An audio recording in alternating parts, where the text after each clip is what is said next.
This is americasdemocrats.org, the weekly netcast for stand-up Democrats. I'm your host, Jim Cuddy. On today's show, Fred Harris, who served in the Senate with the late George McGovern, has a surprising candidate to wear the mantle of McGovern progressivism in these times, Barack Obama. Mike Ussery, who was an ambassador in 2 Republican administrations, says the election gives President Obama a stronger hand against Iran. And Bill Press talks with Charlie Fink, whose group of patriotic millionaires favors higher taxes on the rich.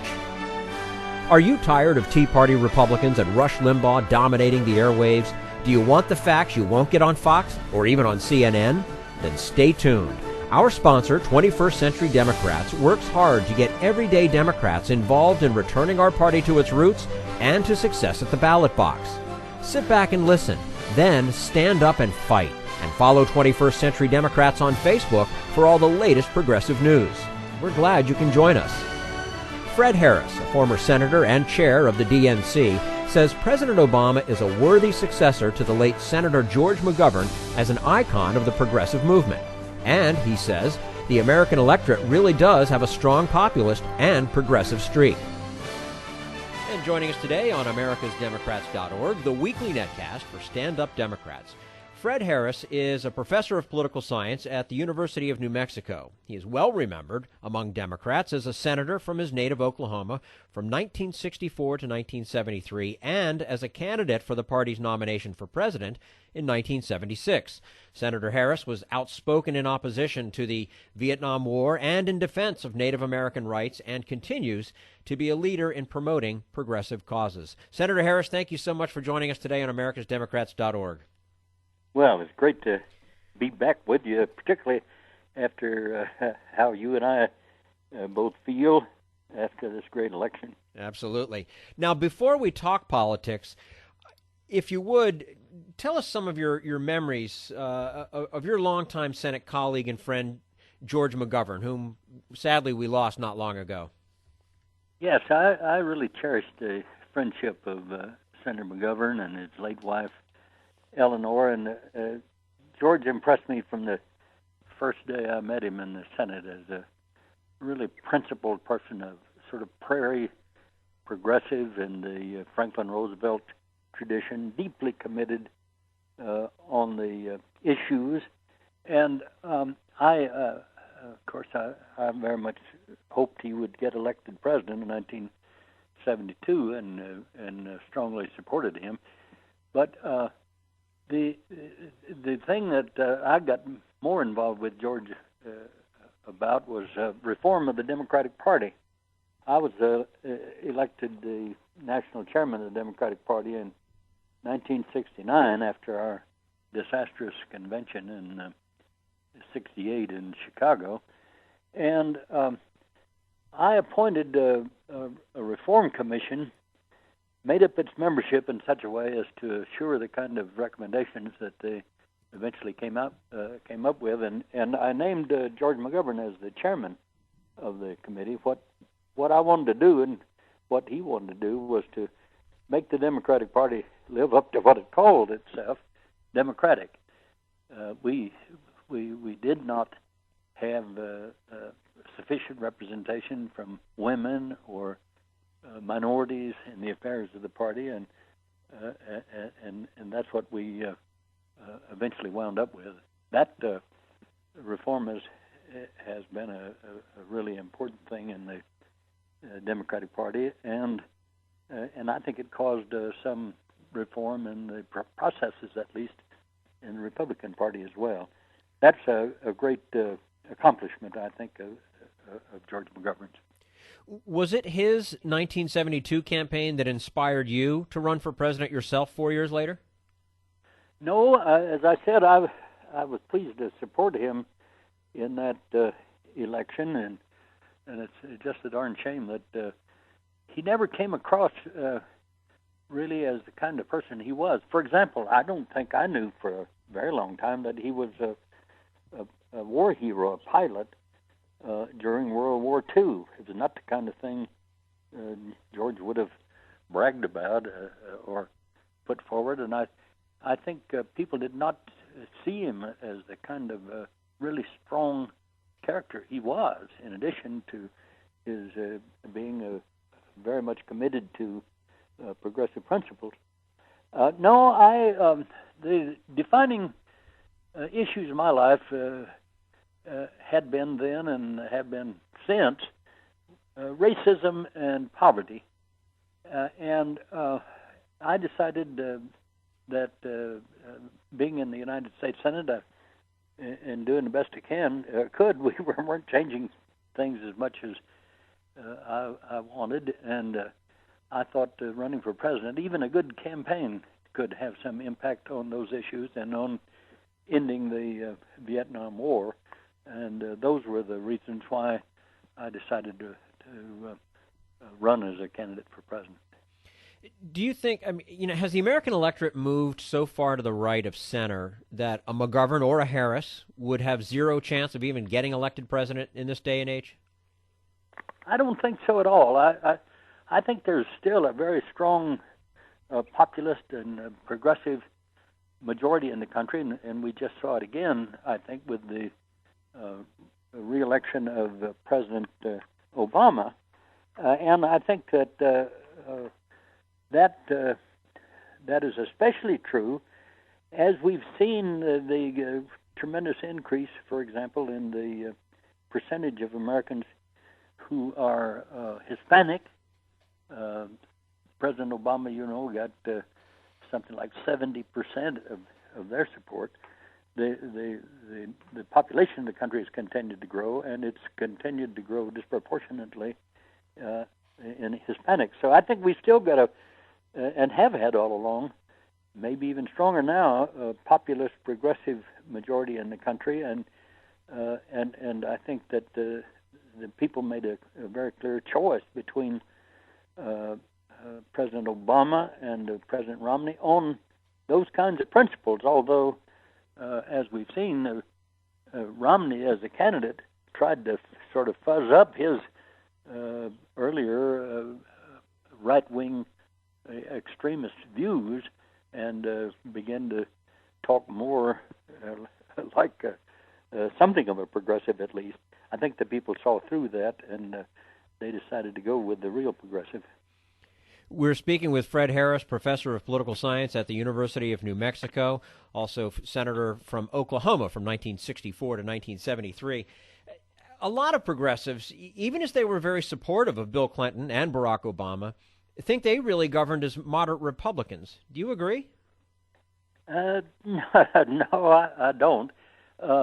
Bill Clinton once, I saw him, I think it was about 4 years before he actually ran for president, and we got to talking, and he was thinking about running for president then, but decided against it, as it turned out. But he said to me, and I think, because he knew what my views were, he had just lately become the head of the Democratic in the Democratic Party, and he said to me, I only took that job, for political reasons. And so I'm not sure whether that's true or not, but I thought, because of what he'd said to me and his background and so forth, that in his second term he would turn out to be a good deal more progressive than his first term showed. That did not exactly prove to be the case, but I think he was a strong progressive. Really, certainly was deeply committed on civil rights issues. But he was quite pragmatic, and that, in addition to his just unparalleled political skills, gave us a booming economy by the time he left office, and a surplus, which of course were squandered with a couple of wars and tax cuts for the rich by President George W. Bush. Obama, I think, is well. First of all, I would say about Obama, he is the smartest president I've had anything to do with. Very disciplined, smart, knows the issues, deeply involved and committed on the issues, and I think is probably the best motivated president I've seen. Now, nobody's perfect. Perfect candidates, don't run. I sort of got put out with a lot of progressive friends of mine who thought Obama should have gone for this or that, have been a little more vigorous, and so forth. And not that I disagreed with them, but I think that nobody's absolutely going to be totally pure, I suppose. But perfect candidates, if perfect candidates ran, I would have never been elected to office. But Obama, I think, is a committed progressive, and we're going to see more and more of that, I think, in this second term, which I'm so thrilled has come about. Yeah, a lot of us are, certainly. Now, among today's Democrats, who do you see as most faithfully fulfilling the progressive ideal of George McGovern? Well, as a national figure, the principal one I see is Obama. And virtually on every issue, I think he has the same core values that I do, really progressive issues. And he has been more willing to speak out on them firmly,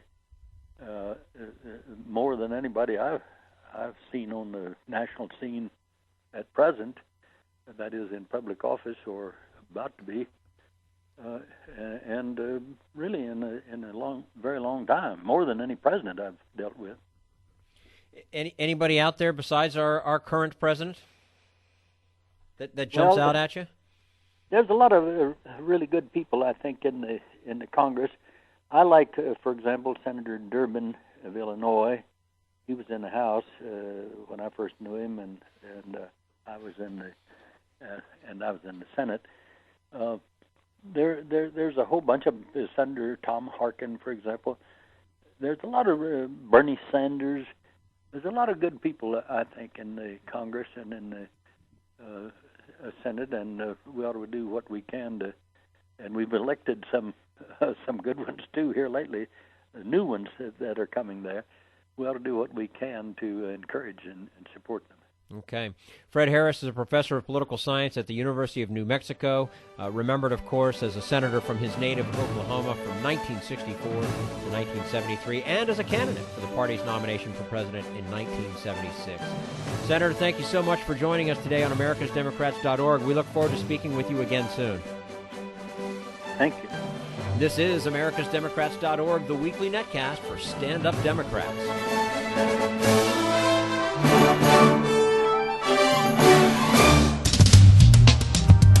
We want you to sit back and listen, but we need you to stand up and fight. Do you want to get involved and help get our party back to its roots and to success at the ballot box? You can make your contribution to Democrats for America's Future and help us keep this show going and to elect Democrats who will stand up for democratic principles. Go to americasdemocrats.org and click on Donate at the top of the page. This is americasdemocrats.org, the weekly netcast for stand-up Democrats. A Republican foreign policy expert believes that President Obama's re-election gives him the maneuverability to do as he sees fit in keeping Iran from going nuclear. But right now, we turn to Jim Hightower, America's #1 populist, for his common sense commentary. If for no other reason, President Obama's re-election was a victory in the sense that America averted a hard Romney-Ryan lurch rightward, downward, and backward all at once. Ouch, that would have hurt. By campaign's end, it was painfully clear that Romney, a lifelong son of privilege, had no understanding of, empathy with, or appreciation for ordinary workaday Americans. He really is a born CEO who accepts in his heart, mind, and soul the Ayn Randian fiction that America really is made up of a small class of noble producers and a mass of moochers. The man from Bain Capital, who had made a fortune by taking over corporations and coldly axing longtime loyal employees, quietly brought that corporate side of his character back into play on election night. Even as he was on national television delivering his brief concession speech, his campaign apparatus was being swiftly dismantled. Left in the lurch were Romney's many staffers who had toiled so faithfully for so long. Late that night, many of these disappointed and weary ones grabbed cabs home from the campaign's headquarters, only to find upon arrival that the Romney for President credit cards they had been using were suddenly no good. Without even telling these aides, the boss who wanted to be our nation's leader had abruptly yanked this modest benefit from the people who had tried to help him get there. They had just lost their jobs, but multimillionaire Mitt stuck them with paying out of pocket for cab fare. This is Jim Hightower saying, come on, with untold millions stashed in offshore bank accounts, couldn't Romney have ponied up a few small bills to cover this last ride home? Of course he could have, but he wouldn't. Of all things to think of doing on election night, cutting off his employees' credit cards was a priority. We're lucky this sorry character lost. Need an antidote to the progressive blues? Want some good news about how grassroots folks are rebelling against the corporate powers and winning? Well, here's an easy-to-swallow pill for you, the Hightower Lowdown. Hightower's monthly newsletter will give you the lowdown, even as it lifts you up. It's 4 pages a month, jam-packed with facts you can use, actions you can take, and Jim's own Texas humor, all for only $15 a year. To become a lowdowner, go to hightowerlowdown.org. This is americasdemocrats.org, the weekly netcast for stand-up Democrats. One result of President Obama returning to office, says Republican foreign policy expert Mike Ussery, is that he has more room to move in dealing with Iran's nuclear ambitions. And we are joined now on americasdemocrats.org, the weekly netcast for stand-up Democrats, by Mike Ussery, former ambassador to Morocco under Presidents Bush and Reagan, a veteran of 7 political campaigns, including the 1988 Bush-Quayle campaign and the 2000 Bush-Cheney campaign. Also, a successful business career. And Michael Ussery is a founder of 8 companies and 3 nonprofit organizations focused on overseas work and charities. Ambassador Ussery, thank you so much for joining us today on americasdemocrats.org. Great to be back, Jim. Thanks. And always a pleasure to speak with you as well. You obviously travel extensively around the world. What do you believe the world thinks of the United States now after the election, or re-election, I should say, of President Obama? Well, it's a great question. And first of all, I think they don't begin to understand what was happening during the election. And that's just goes beyond the fact we didn't have the most enlightening debates going on. But they look and they're wondering, and in fact, take Europe, where President Obama's been quite popular, remained popular.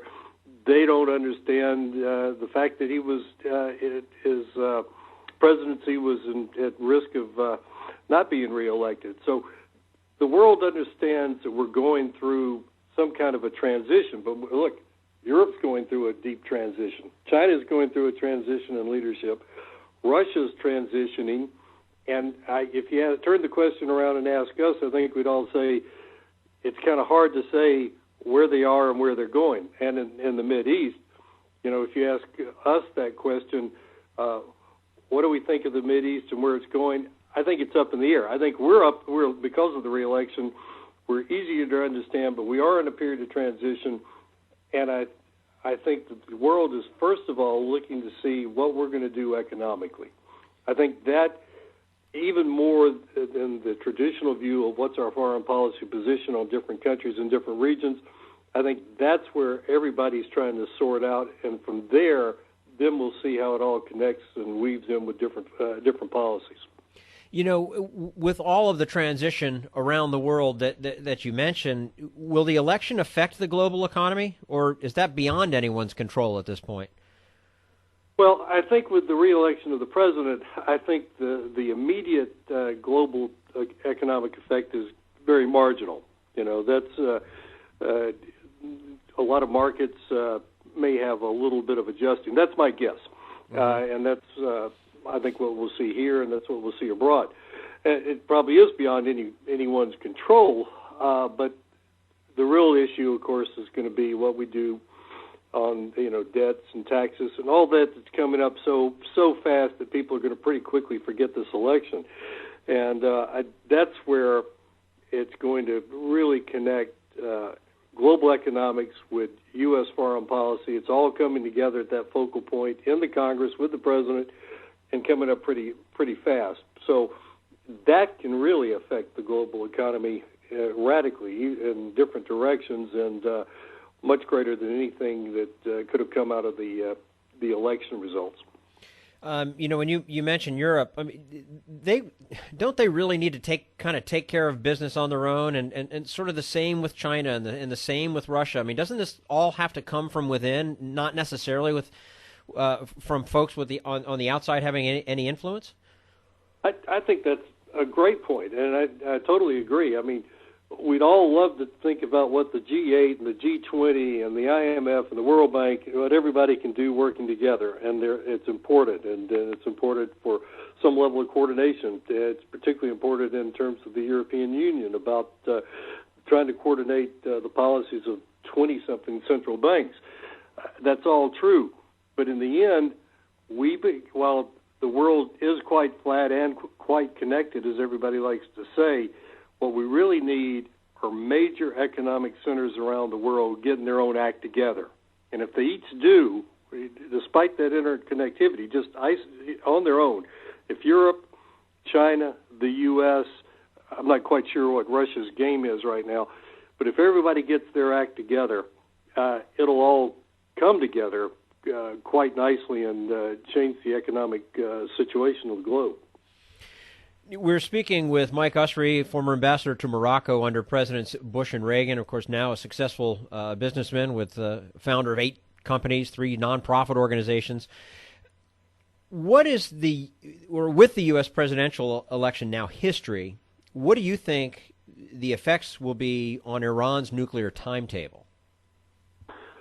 Well, it's a hard one to answer, because we have to be able to get in the minds of the mullahs and the president of Iran. But I think we come out with a stronger hand. I think because there wasn't radically different positions being debated inside the U.S.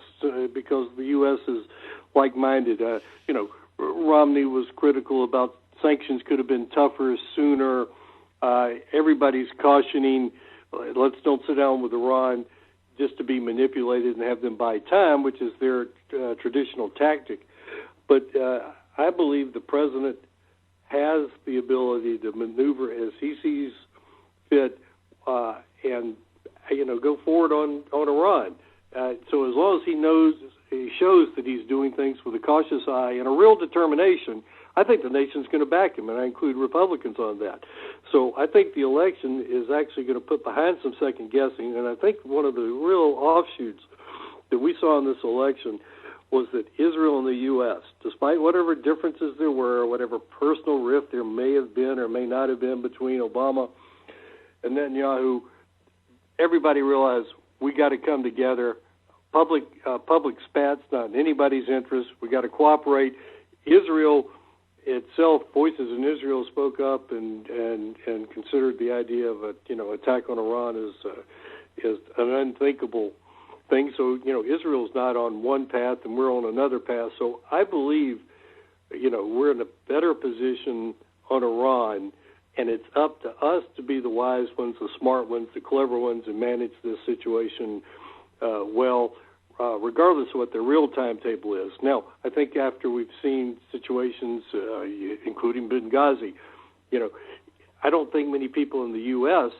have the confidence that the U.S. intelligence community is going to be able to really know and precisely know when any threshold is crossed by the Iranians. But one thing we all talk about, and I think it's accepted in U.S. politics and again with the average American, is there's a threshold that we can't allow Iran to pass. They cannot have a nuclear weapon.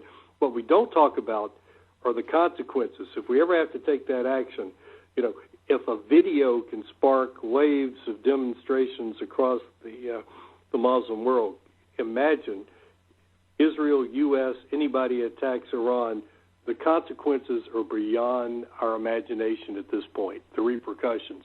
So let's hope we can manage a process going forward now, and let's give the president a chance. And as I say, just as long as there's no indication we're being naive or trying too hard, we're going with some position of strength. I think the public's ready to support any moves on Iran at this point. Now, your outlook about relations in the next 4 years with Russia and the former Soviet republics. What do you think? Well, I divide them into two parts. As I just said a couple minutes ago, I need to meet the guy who really understands Russia's foreign policy. To me, though, Russia is a great classic case, particularly Putin, of a guy who gets up every day and says two or three things. He says, one is, how can we be stronger? Two, how do we win? Whatever winning is and wherever it is in the world, because we're going to rebuild an empire. That's his thinking, or we're going to bring back glory of Russia, is the way he thinks. And three, how do I control the economy and the money in my country? I really think that's what it boils down to. Now, the republics, though, the former Soviet republics, I think for us, that's where so much of the game ought to be, the great game. And I think we need to be continually strengthening our relationships, even though it's tough. With Kazakhstan, we need to, as a good example, Mongolia. Mongolia is a good friend of the United States, booming economy, one of the richest in the world in minerals, got a newly elected democratic government. Places like that were part of the Soviet Union where we can build relationships, we've got to do it. In terms of managing with Russia itself, I'm afraid I don't have an answer on that one, except let's go in with the idea, as we've seen in Syria, we've seen in Iran, they're happy to make trouble if they view it as in their interest, and Putin's almost obsession with not looking like he caves in on anything anywhere in the world, no matter what's right or wrong. And in fact, I think Russia has quite the amoral foreign policy. It's whatever works for us and our oligarchy, that's what we do. So the stronger relationship with the other republics, does that put more pressure on Putin, or does he not even feel pressure? Well, he does, actually, and I think, in fact, he possibly overreacts, and that includes our really good relationship with Georgia. I think, we want to have great relationships with Azerbaijan. Putin has a terrible relationship, or an off-and-on relationship with Belarus, but, the situation in Belarus causes us a lot of problems in terms of the being run by an elected autocrat, which is what we see a lot of around the world, guys who almost take absolute power, and they do it through a democratic process, and we've got to recognize that. But human rights issues in Belarus, that one's a bit of a tough one. But yes, I think for Putin, any move by the U.S., even including just normally expanding goodwill relationships, makes him a little nervous. But hey, that's the way it's got to be. We've got to do it. That's in our interest. All right, now, before we let you go, Ambassador, what foreign policy crisis is looming out there that perhaps nobody sees yet? Well, if for nobody sees yet, I'll have to give you a different answer than your question. I think there's some problems out there that some people are seeing, and the problem for us is maybe we're not able to think ahead. To be a great power, to be a superpower that's trying to guide world development in many ways, we're very reactive to foreign policy. It's like, what happened today? What did this guy do yesterday? But there can always be a humanitarian crisis in Africa, or again, in Asia from a tsunami or anywhere. There can always be man-made and nature-made crises that we're not prepared for. But I do think we need to figure out better about pre-positioning of supplies and how to be able to get teams in almost anywhere in the world, us and the world. That's what everybody, because we can't go mitigate a tsunami. Terrorism can hit anywhere. And I think in terms of one that some people have thought about, what if you had something pretty much the same or akin to a civil war in Pakistan? It'd be the biggest civil war conflict since probably the consequences of Spain back in the 30s. So I think there are a lot of things out there. We have strategic planning offices in State Department, in Defense Department. We do contingency planning. I think the idea is, in this uncertain world, we've got to elevate it and give more serious planning attention and more top policy leaders briefing in on the what-if questions of the world, and heaven forbid, if anybody ever gets the ability to make a dirty bomb, that would change the world as we know it. So all those things are out there, which is a long way of saying it's a dangerous world, and hopefully, and this has been true for a long time with the U.S. Foreign policy, we've got to be less reactive. We've got to be more proactive. Okay. Mike Ussery, former ambassador to Morocco under Presidents Bush and Reagan. He's also a successful business career and is a founder of 8 companies, 3 nonprofit organizations focused on overseas work and charities. Ambassador, thank you so much, as always, for joining us on americasdemocrats.org. It's been a pleasure, and this is such an important time, and thank you for asking. Well, it's always a pleasure to speak with you. And this is americasdemocrats.org, the weekly netcast for stand-up Democrats.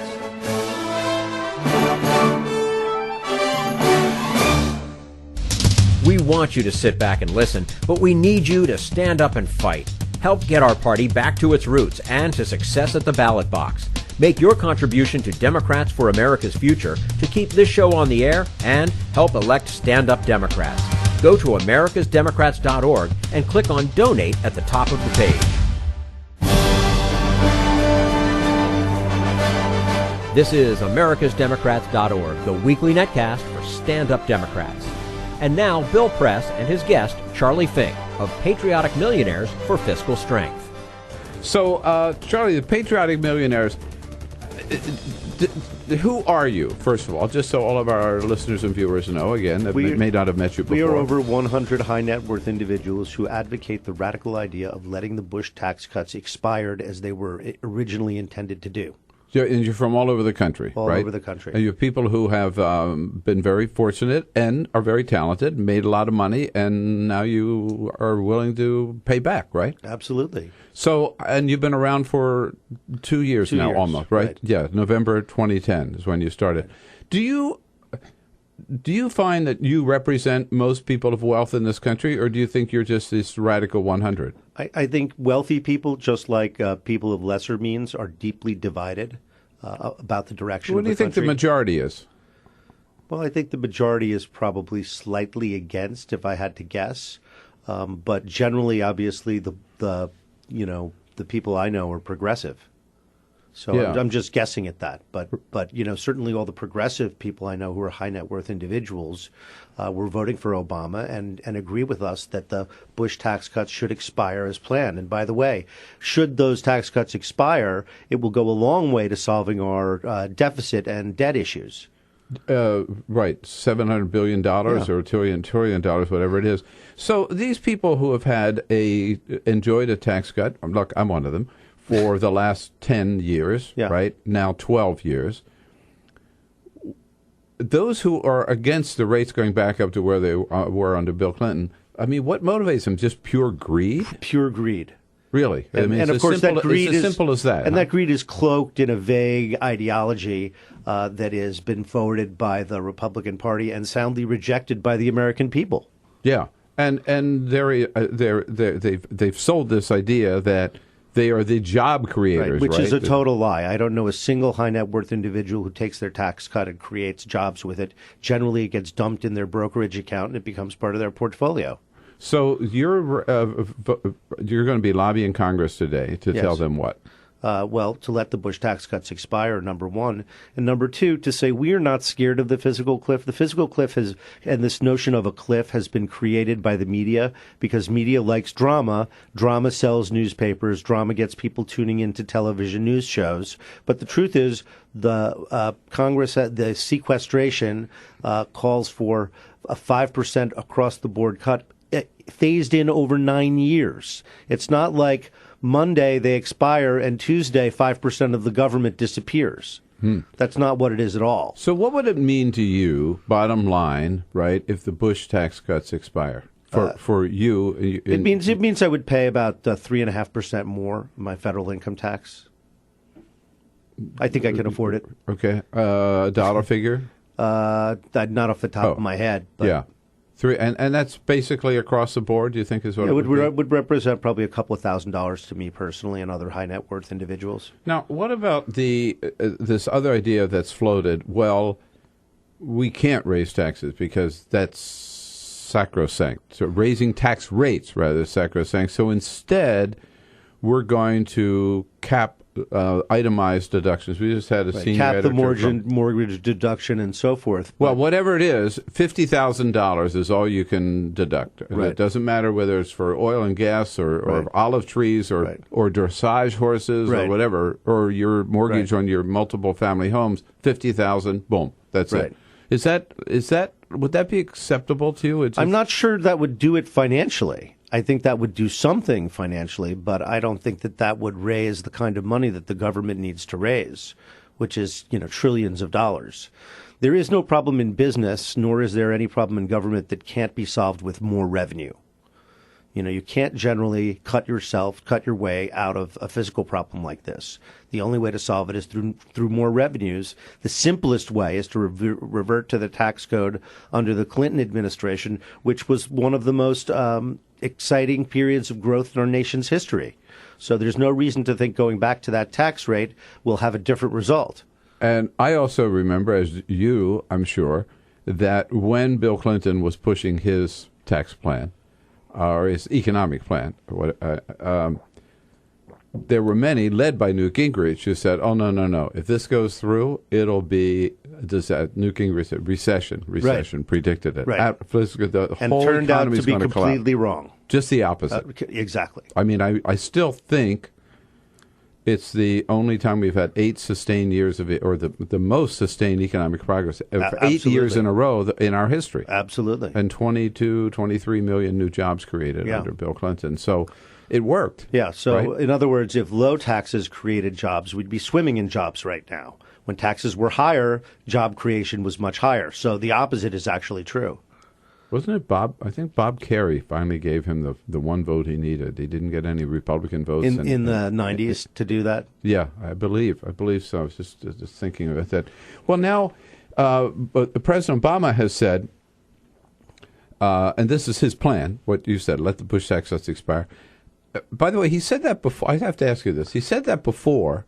And then he caved in and let them go for another 2 years. I worry about our man Barack because he is the worst negotiator we have ever had as president. His opening position generally is I concede, and from there the Republicans proceed to extract their pound of flesh.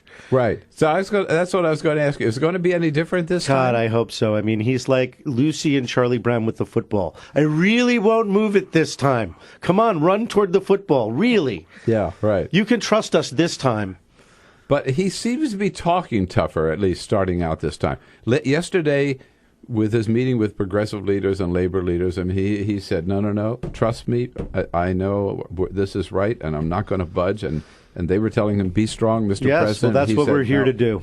Right. That's what we're here to do with our congresspeople and with people on the Hill, senators.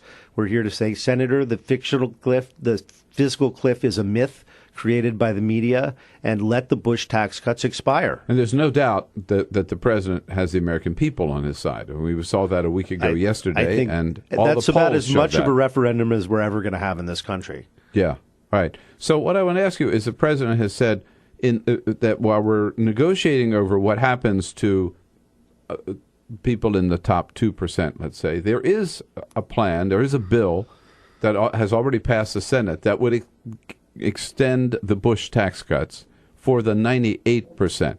So when you say let the Bush tax cuts expire, do you mean for everybody or just for the 2%? I happen to mean for everybody, but really? There are many even people, for the middle class. Yeah, but the taxes aren't going to go up that much on the middle class because it's proportional. So you're talking about a couple of $100 extra for most people. Mm-hmm. Right. So you'd say all the way across the board. Absolutely. I'd try and keep the payroll tax deduction. But with regard to the Bush tax cuts, let them expire. And if there is strong feeling in Congress to change the tax code or lower it for middle class people, well, that's great. Make a new law. But let's not keep this old law, which was never intended to be permanent, on the books. Yeah. That law should expire. Right. They put it up there for 10 reasons. For a reason. We had a surplus at the time. They weren't sure it was going to last forever. Now's the time to take another look at it. Charlie Fink, a rare man indeed, a millionaire who's willing to who's standing up to say, along with some of his colleagues, we want to and are willing to pay more taxes. Well, President Obama calling us White House reporters together. That's all for americasdemocrats.org. Thank you to all who made today's show possible. Fred Harris, Mike Ussery, and the entire Bill Press team. And thank you for listening. If you liked what you heard, please get involved in our efforts to keep this show going and to elect Democrats who are bringing the party back to its roots. Go to americasdemocrats.org and click on Donate at the top of the page. And be sure to find 21st Century Democrats on Facebook. And a reminder, once again, to visit americasdemocrats.org or 21stcenturydems.org for a replay of the post-election briefing with Jim Hightower and Kathleen Kennedy Townsend. For americasdemocrats.org, I'm your host, Jim Cuddy.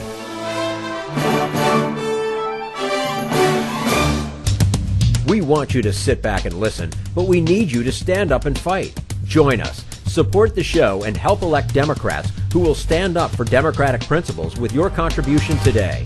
Go to americasdemocrats.org